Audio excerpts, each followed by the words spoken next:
Bonsoir à tous et bienvenue dans votre émission culturelle du vendredi soir, C'est Yes Weekend. Regardez ce qui vous attend, sommaire.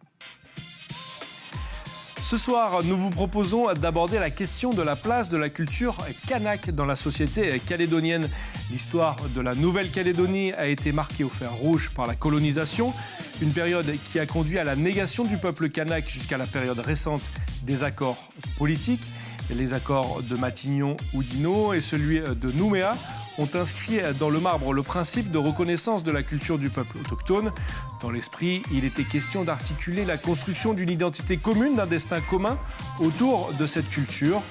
Où en sommes-nous aujourd'hui? La reconnaissance de la culture kanak est-elle une réalité? Pour tenter de répondre à ces questions, nous recevons Jean-Mathias Jaiwe, le directeur du centre culturel Goama Boirat de Yengen. Et nous recevrons également Stéphanie Marlier pour sa chronique, mais je ne vous en dis pas plus, car je n'en sais pas plus. Elle nous proposera également en fin d'émission son agenda du week-end. Et avant d'entrer dans le vif du sujet, je vous propose de regarder ensemble ce petit reportage de Mathieu Le Barbier.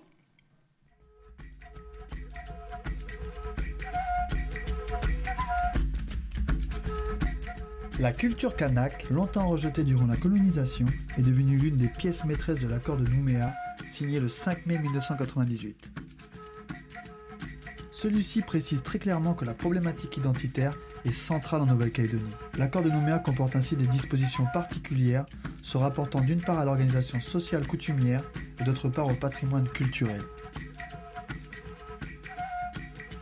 Le centre Tshibao inauguré l'année de l'accord a justement eu pour mission de valoriser la culture kanak. Ces dernières années, l'exposition Kanak, l'art est une parole a aussi beaucoup fait parler de l'art et donc par la même occasion de la culture kanak hors des frontières du pays. Mais aujourd'hui, alors que l'accord de Nouméa arrive à son terme, on peut se demander si finalement on ne s'intéresse pas davantage à la culture kanak du passé plus qu'à celle du présent. Pour tenter de mieux comprendre cette problématique, nous nous sommes rendus à la plage de Foué, située dans la commune de Koné, pour rencontrer Vincent et Ostien.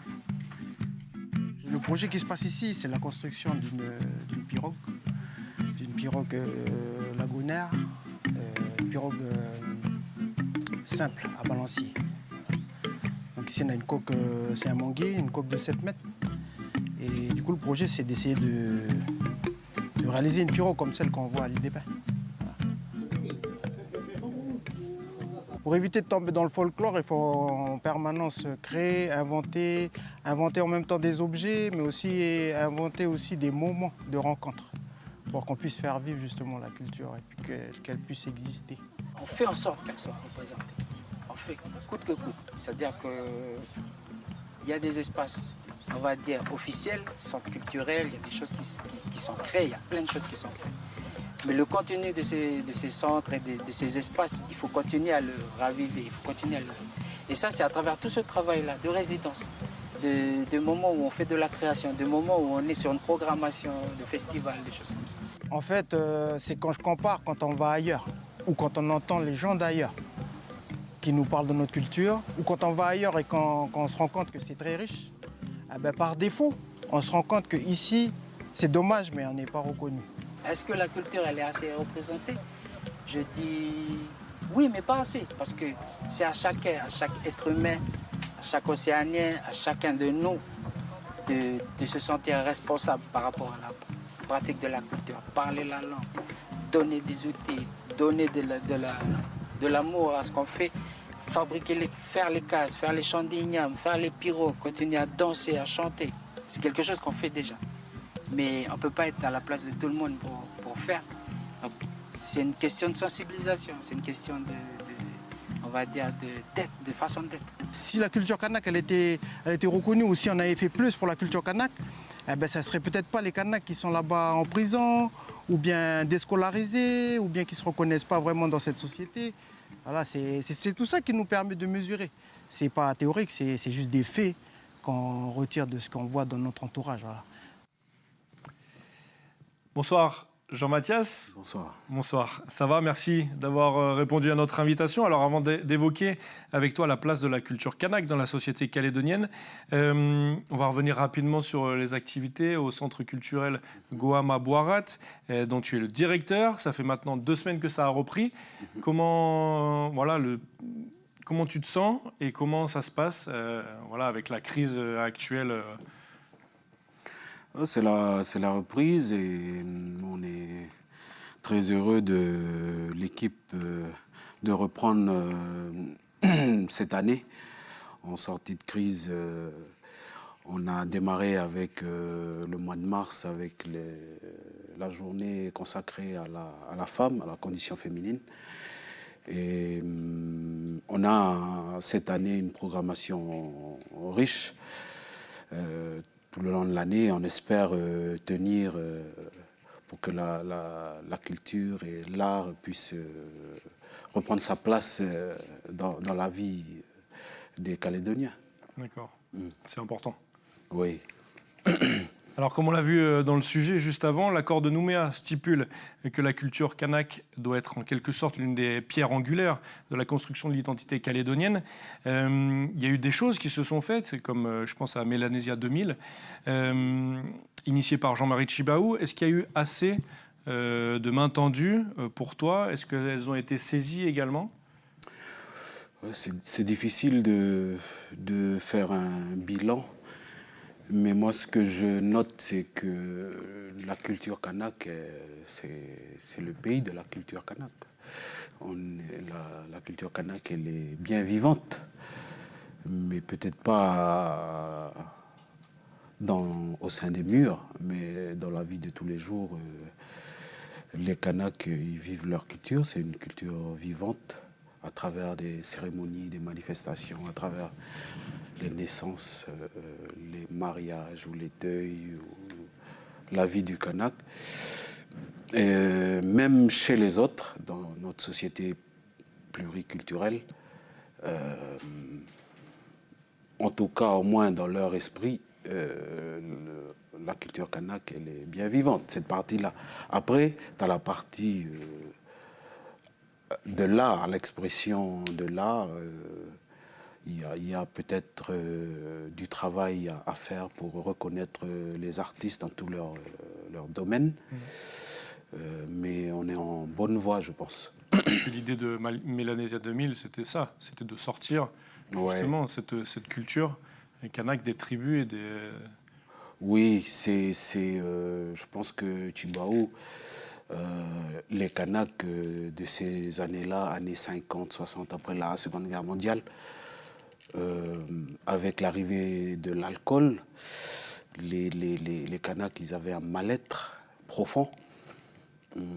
Et Tjibaou, avec son travail, il a su que c'est par de retrouver la fierté et puis d'être bien dans sa peau et de se considérer comme être humain comme les autres, et que notre culture, c'est une expression de l'humanité dans sa diversité sur la planète Terre, que c'est par ce biais-là que la société kanak va pouvoir reprendre sa place, évoluer, et puis reprendre sa place. S'émanciper.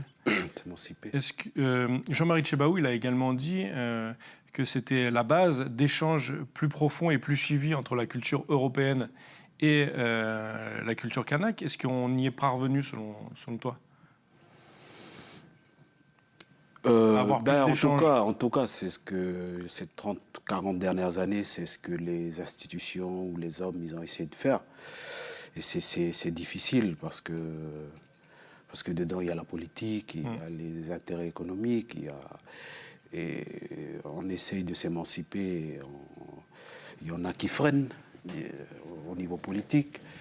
Il y en a qui ont peur, ils n'ont pas confiance. Et nous, de l'autre côté...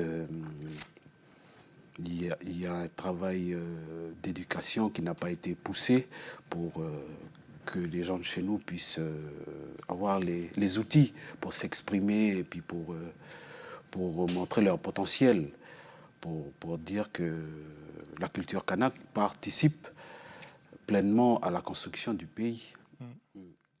Ok, merci Jean-Mathias. On va passer maintenant à la chronique de Steph. C'est le moment de Steph. Jingle.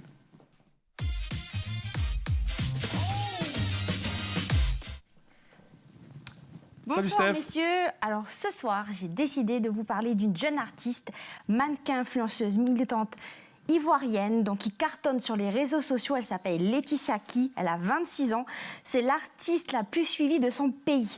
Alors elle fait passer des messages avec donc ses cheveux en les transformant en de véritables œuvres d'art pop. Donc elle s'inspire donc des coiffures donc traditionnelles des tribus africaines. Donc pour réaliser ces sculptures, eh bien tac, on va voir vite fait. Donc elle a juste besoin de fils de fer, d'aiguilles, de laine. Elle utilise même du tissu ou encore des cintres. Et après, le tour est joué.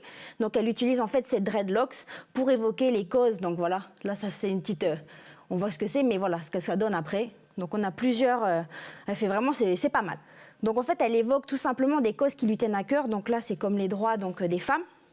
Une manière pour elle donc de dénoncer, je dirais, ce qui arrive aux femmes et aussi d'apporter son soutien.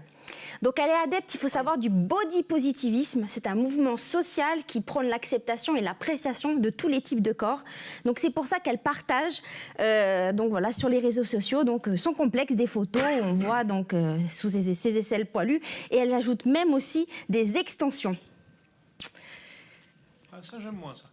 Ah ben écoute, après, ça dépend des goûts. En tout cas, ces sculptures capillaires, c'est aussi un moyen pour elle de se réapproprier sa culture et de la revendiquer. Elle est fière en fait de ses origines. Pour elle, avoir une chevelure afro, c'est une force. Et elle veut célébrer tout simplement la beauté des femmes africaines. Donc avec son art, elle espère convaincre les jeunes africaines qu'elles sont belles telles qu'elles sont, qu'elles n'ont pas besoin en fait de se faire défriser les cheveux ou dépigmenter aussi la peau pour entrer dans un moule. Tout cela bien sûr au péril de leur santé. Et enfin, je voulais finir en disant que, comme le disait l'autre, la clé du bonheur, c'est de s'accepter soi-même au lieu de vouloir se faire accepter des autres. C'est Voilà. beau Steph ce que tu dis.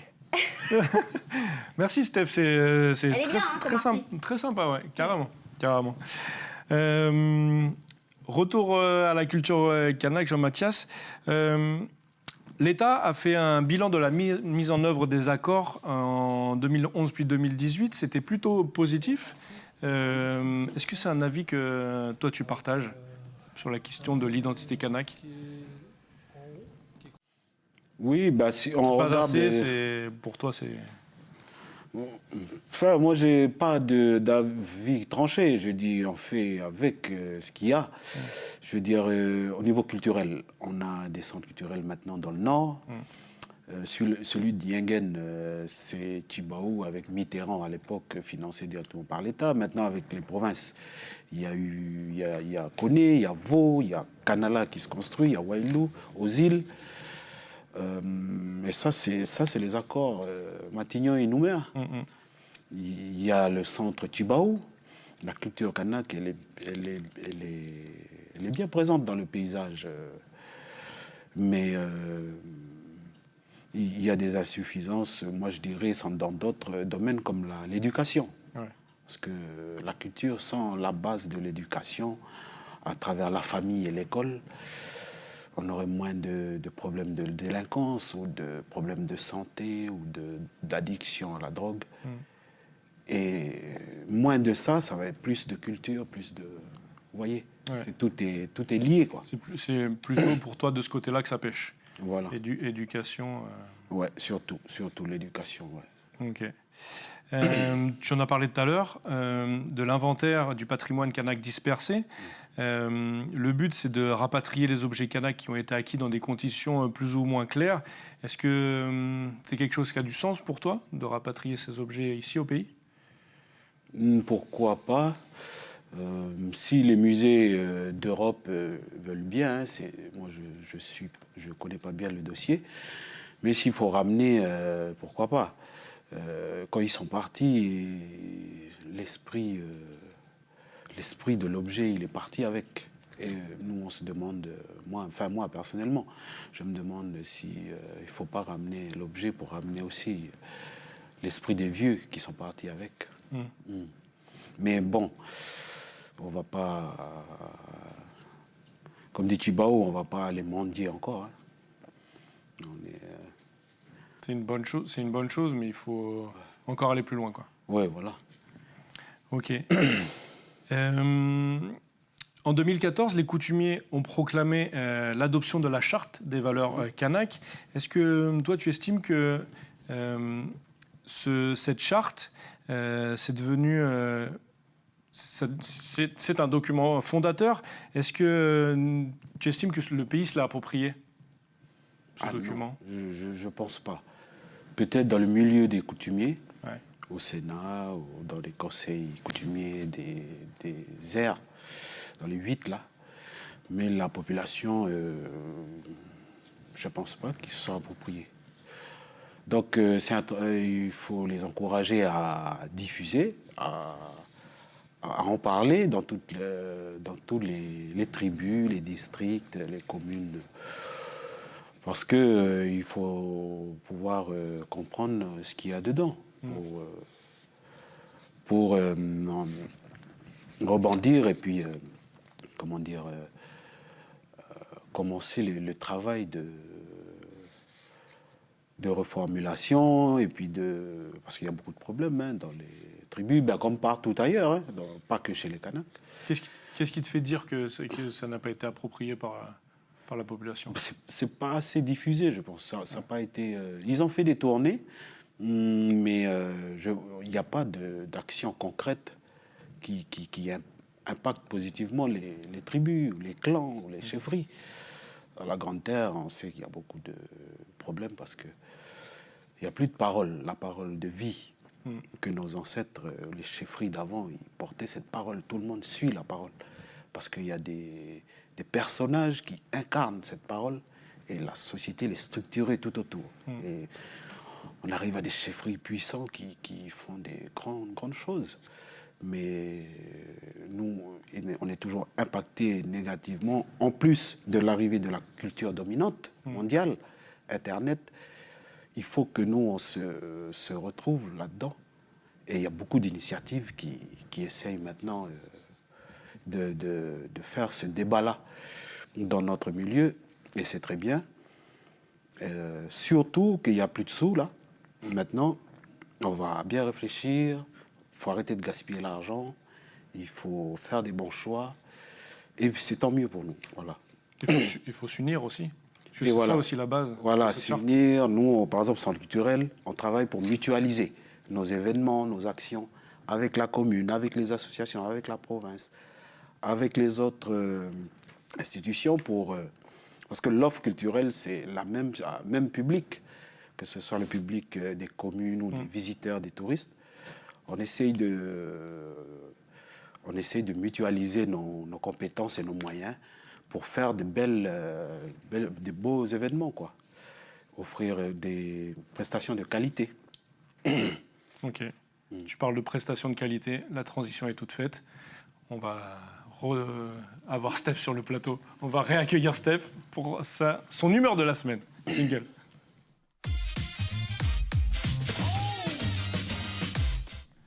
De qualité, j'ai dit. Oui, bien sûr, toujours. Alors ce soir, j'ai été obligée de vous parler parce que c'est une nouvelle qui m'a bouleversée, oui, qui m'a un peu zappé le moral en début de semaine. Donc justement, c'est l'acteur Bruce Willis, il a 67 ans, j'adore cet acteur, je ne sais pas vous messieurs. En tout cas, il a annoncé mercredi qu'il mettait fin à sa carrière en raison donc de problèmes de santé. Donc il souffre en fait d'un trouble, l'aphasie. L'aphasie, c'est un trouble du langage causé par une lésion cérébrale.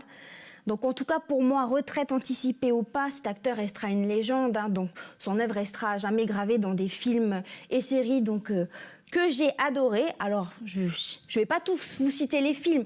Donc ça c'est la saga Die Hard, bien sûr. Sorti en 88, c'est un classique hollywoodien qui a marqué le cinéma d'action et qui permet d'ailleurs à l'acteur d'atteindre une certaine notoriété. Donc il interprète un policier John McClane. Ensuite, un autre film que j'ai adoré de lui, tac, c'est Le Cinquième élément de Luc Besson, sorti en 97. Oui, c'est ça, un film qui a obtenu quand même 3 Césars. On se souvient de ça. Et puis bien sûr, tac, Armageddon. Et oui, Armageddon sorti en 98 avec la fameuse scène, bien sûr, où il se sacrifie pour sauver le monde et pour le bonheur de sa fille. Donc là, moi, j'ai pleuré. Je ne sais pas vous, mais en tout cas, pour moi, c'était vraiment très émouvant. Trop sensible, Steph. Voilà. Et puis, comment ne pas vous parler donc, le film donc, Incassable, bien sûr, sorti en 2000. C'est une pépite pour moi, ce film.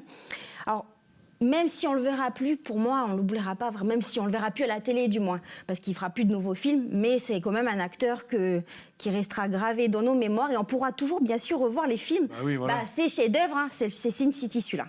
Ok. Voilà, donc je voulais vous en parler. La petite tristesse de Steph. Voilà, Ça exactement. marche. Merci beaucoup, C'est Steph. moi. Jean-Mathias, retour à la culture kanak. On a parlé le processus de décolonisation qui prévoyait dans les accords que la culture kanak devait servir de socle à la construction d'une identité commune. Toi, en tant que directeur du centre culturel de Yengen, voilà, qu'est-ce que tu penses et quel est le rôle de la culture dans la construction identitaire?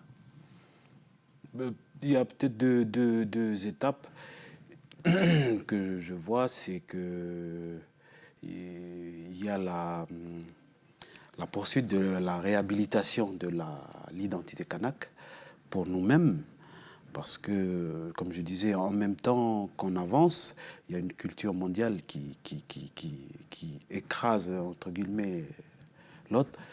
Mais il y a besoin de se réapproprier les fondamentaux et puis surtout que la société puisse être bien dans sa peau pour pouvoir être bien avec les autres cultures et s'ouvrir aux autres.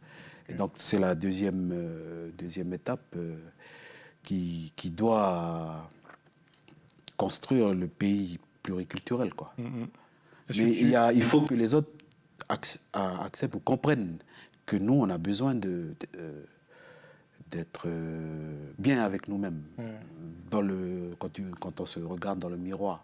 Et ça va dans le bon sens déjà. Il faut que accepter soi-même. Ouais, et ensuite, la deuxième étape, c'est... Mais ça avance ensemble, ces deux aspects. Okay. Et moi, je pense qu'on va dans le bon sens.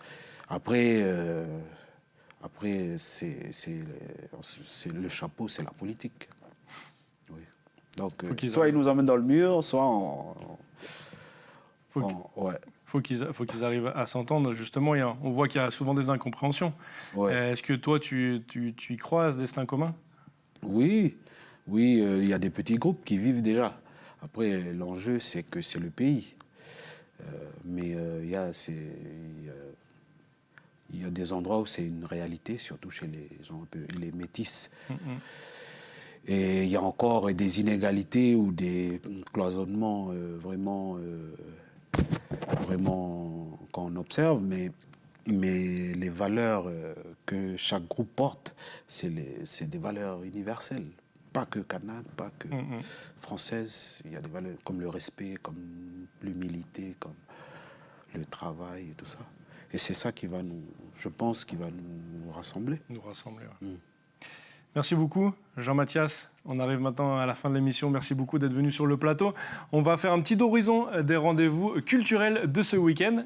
Jingle, et ensuite, vous avez les rendez-vous.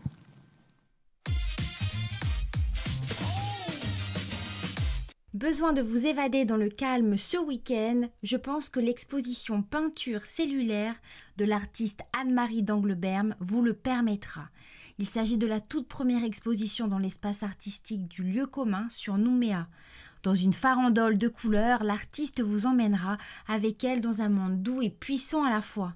Une exposition à découvrir jusqu'au samedi 9 avril, en semaine de 9h à 17h30 et le week-end de 9h à 16h.